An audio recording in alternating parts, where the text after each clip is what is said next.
Yes, the only real thing tying these two films presented today is that both have Saw in the title. Sometimes it's just as superficial as that. Still, what Josiah saw is an ambitious film that made its mark on me the first time I saw it, and even more so upon rewatch.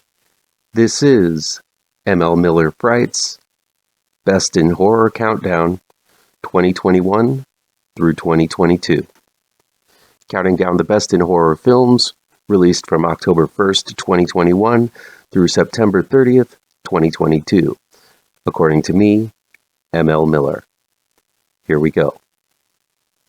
Number 24. What Josiah Saw was released on July 5th, 2022. You can find it streaming on Shudder. It's directed by Vincent Grashaw and written by Robert Allen Dilts. A family split apart long ago by tragedy come together at a farmhouse to settle old scores and pay final respects to long-thought buried sins. What Josiah Saw is an expansive story stretched across the lives of 4 characters, played by some wonderful character actors. It's a tale told in 4 parts, where the first 3 sections introduce the viewer to individual family members and how their lives are going, and the final act brings them all together. In many ways, What Josiah Saw plays as a Southern Gothic version of Pulp Fiction. There are specific nods to the Tarantino classic, such as a bag of heroin ingested as coke, a middle section torture scene in the back room, and even a case with a golden shimmer inside. In this case, it's actual gypsy gold, but the similarities can't be ignored. Yes, if Pulp Fiction hadn't existed, I doubt What Josiah Saw would have, but the film deviates far enough from Pulp Fiction to be excellently entertaining and wonderfully played out by its uber-talented cast. This is a cast to die for. Robert Patrick is having a sort of new renaissance to his career after starring as Peacemaker's racist dad in the HBO Max series. Here he channels a lot of that same gruff and anger into Josiah Graham, the patriarch of the family. He's a drunken abuser, and as the story goes on, we find out even more horrifying things he's done to his children throughout the years. Patrick is fantastic, unafraid to play an absolute monster, with hair that stands straight up for no real reason other than to freak the shit out of you. The rest of the family are made up of great actors as well. Anyone who saw James Franco's Child of God knows Scott Hayes can act his ass off, especially when it requires a southern drawl and a simple-minded performance. As Thomas, he's not the smartest of characters, but he is savvy to how the world views him. He seems to be the one innocent in the family, but again, the more you find out about him, the darker it gets. His role is pivotal, even though he delivers probably the most subtle performance of the bunch.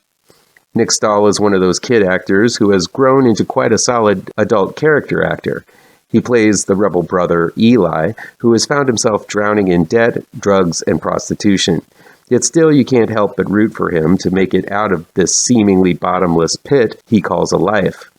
While his face has become weathered through age, he still has sympathetic eyes that communicate so much.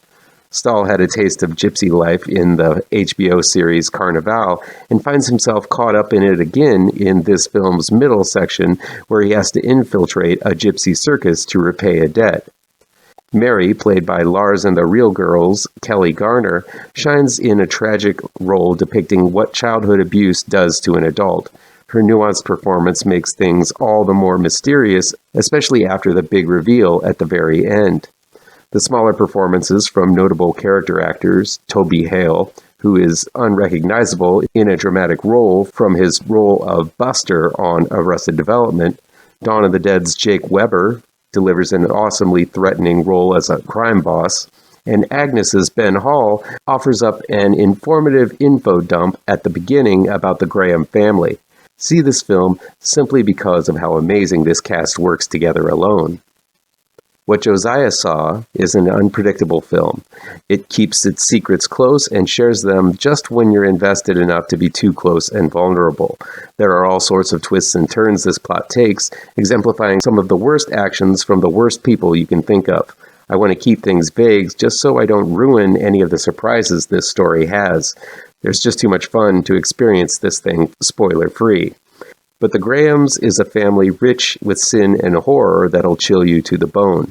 Director Vincent Grashaw supports these horrifying truths with wonderfully strange and surreal imagery.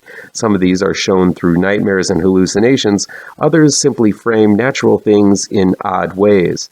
Grashaw's direction makes what might seem mundane chilling, haunting, and deadly.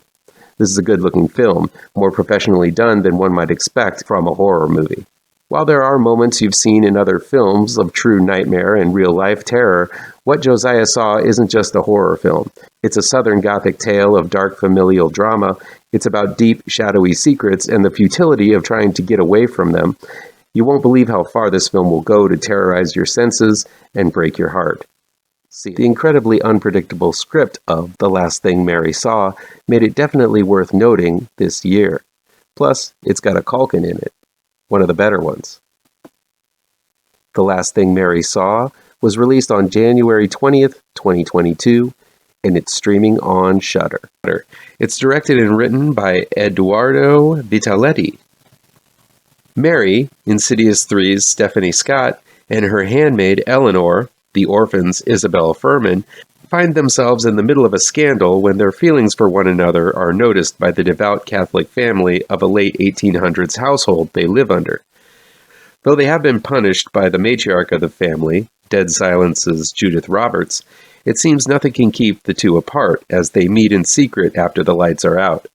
But from their secret meetings sprouts a dark plot and even more foreboding signs that something truly evil permeates their home. The Last Thing Mary Saw sets itself up for a real challenge as it opens with Mary blindfolded with blood dripping from her face and standing in front of an interrogator and armed guards. We know something horrific has happened, but we don't know what. Most of the time when a film opens with a flash forward in this way, it takes some of the suspense out of the story, as we know where the story will eventually end up. But filmmaker Edoardo Vitaletti achieves the impossible by continuously filling the story leading up to the interrogation with twists, turns, and all kinds of horrifying events. It kept me guessing all the way through, and really does succeed in showing how it's going to end, yet still manages to be surprising. To be frank, this is just another story about a pair of lesbians whose love is forbidden in the age they live in. It's the kind of story that's been made many times, especially lately in a lot of indie films. The story highlights how homosexuality is not accepted in some cultures, especially in the time this film is set. But what makes The Last Thing Mary Saw so special is that it tells a simple and familiar story and sprinkles in all sorts of ominous imagery, quiet moments of terror, and horrifying events. While it is reminiscent of some of the Lizzie Borden adaptations, this is a film that will leave a profound mark after watching, because of the sheer patience of pace and power of the imagery captured by first-time feature filmmaker Edoardo Vitaletti. While clocking in at just under an hour and a half, the film really does engulf the viewer in its complex and entwined story that feels like every moment is crucial in propelling it towards its end, which is revealed at the very beginning. This is accomplished mainly because of the talent assembled to make The Last Thing Mary Saw. Both Stephanie Scott and Isabel Furman are powerhouses here. It's fascinating to see their passion transform into rage against their persecutors. While their actions with one another are looked at as blasphemy by the family, it's their punishment that turned them into vengeful demons, yet the viewer is with them the whole way. We've seen the torment these two have been through, and still sympathize with them even when they do some absolutely diabolical things.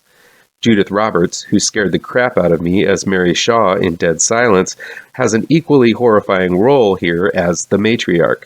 Her emotionless stares and cold demeanor make it hard not to fear and hate her, and her actions made me shudder even more.